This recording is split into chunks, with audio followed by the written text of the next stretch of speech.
What is up guys, it's me Josh aka Mindoro Vines and welcome sa panibago nating video. Sa video nga na ito ay wala tayo sa Pinamalayan dahil nandito tayo sa bayan ng Nauhan. Ang video nga pala na ito ay kahapon pa at ngayon ko lang naisipang i-edit. Sinamahan ko nga pala dyan si Bayaw para maghatid ng damit na gagamitan ng aking pamangkin. Dahil kasali nga po pala dyan ang aking pamangkin sa running at long jump na gaganapin sa bayan ng Nauhan. At matapos nga naming ihatid ang mga gamit ay naghanap muna kami ng makakainan dyan. At ito nga ang aming nachimpuhan, isang masarap na lumihan sa bayan ng Nauhan. Ang lumihan nga na ito ay malapit lamang sa munisipyo ng Nauhan at medyo katapatin lang siya ng basketball court. Madali lang din naman makikita ang kanilang tindahan dahil nasa tabi lang ito ng kalsada.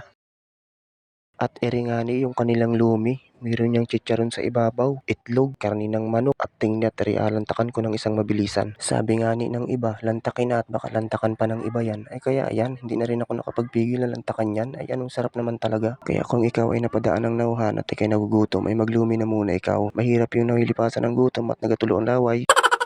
At bago nga ni matapos ang video na ere, maraming salamat pala nga ni kay Bayaw na naglibre na ring lumi na ere. Hanggang din na lamang aring video na ere. Salamat sa panonood.